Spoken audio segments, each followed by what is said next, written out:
Not that kind of Christian here, and this is going to be a deliberately controversial video. I've been watching quite a few atheists take on Christian apologists of one kind or another. That's why I call myself not that kind of Christian, because there are plenty of kinds of Christian I really wouldn't want to be. And they seem to be believing in particular kinds or plenty of kinds of God that I just couldn't believe in. I couldn't trust. I wouldn't follow. I wouldn't preach. But just to get down to the nitty-gritty of this, I won't name them, but this atheist was in a brilliant, well, he was critiquing a Christian defense of there being eternal conscious torment and an actual hell. I'll just pause for a second. Let me just give you the background. The particular Christian apologist he was critiquing had essentially received a tweet or an email or a comment on his Facebook page or whatever from a Christian young girl. And she said she was a Christian at a time when she sent him this question. And her question was along the lines of, look, if there is a hell and God actually will send some people there simply for not believing in him and accepting the salvation from sin of his Son, Jesus Christ, I don't think that's right. I don't think that's good. I certainly cannot believe that, say, I think she mentioned her sister, who essentially did the best she could, lived a good and, in fact, I would say holy life, and, wasn't particularly evil or nasty or anything. She said, why would God, a good God at least, send people to be eternally tortured? And she wondered, how should I feel, assuming obviously as a Christian I am saved and I go to heaven, how am I supposed to feel when I'm in heaven thinking that my sister is eternally tortured in hell? Now, I'll come to the bit that I find the most disgusting about Christian apologists for hell. First of all, this guy's attitude when he was talking about something so serious was, well, at some points, replying in a sense to this girl, he was smiling. He was big and smiley and happy and big grin all across his face. Big grin all across his face. And what's she telling him about? What's she talking about? What darkness, what horror, what pain is supposed to be awaiting her sister for the sin of not believing? Yeah. But no, he comes up with all the standard justifications. Let's just handle a few from memory and then I'll stop. I don't want this video to go on for ages, okay? First one he comes up with is, well, actually, God isn't sending your sister to hell. She's sending herself because she hasn't believed on the name of the Lord Jesus Christ and accepted salvation. God doesn't want to send anyone to hell. God wants to save everyone. But God is holy and God is just. And as through not accepting Jesus Christ, your sister will still have sin in her, God cannot look upon sin.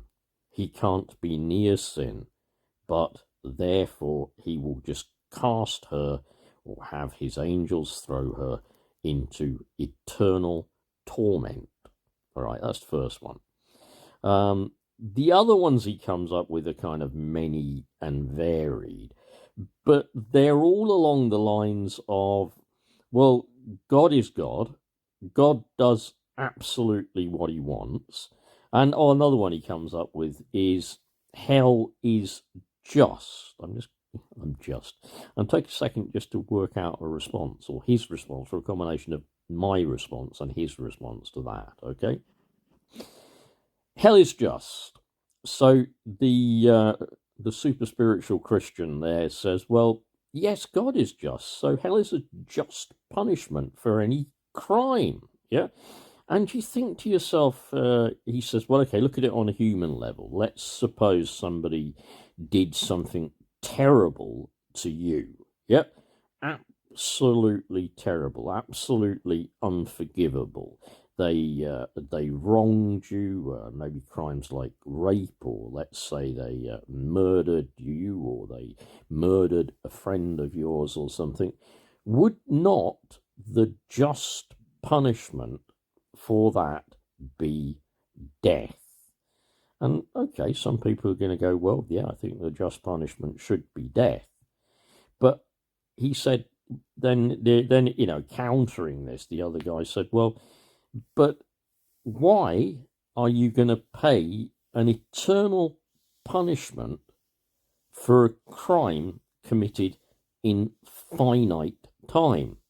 And also, what is the end? What is the purpose of eternal punishment? There's no way it can change the person or choose them to admit that they were wrong or make a difference. When we exert some kind of punishment, even by keeping people away from society in prisons or whatever, there is some kind of positive outcome from that, even if it's just to protect society. In some cases, though, the aim of punishment is to, induce reform, to induce change. If you punish your child, you do so, hopefully humanely, with an aim that is trying to stop them doing possibly a behaviour that is harmful, antisocial, or bad. But the aim of the punishment is to change your child, produce something changed and good in your child. But eternal conscious punishment is just torture. Torture for the sake of torture. Share with me your thoughts on this one. Maybe even total annihilation is something I perhaps could accept, but certainly not eternal conscious punishment.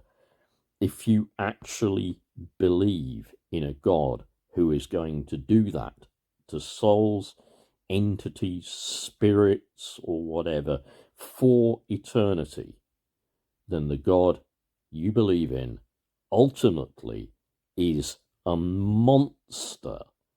And I will not believe and trust in an absolute monster. Final tagline on this, I just suddenly thought as I was making my morning cup of tea. Might makes right is really important to this Christian apologist for hell. Why is God right? God is right because God is absolute might, absolute power, absolute judgment. Might makes right.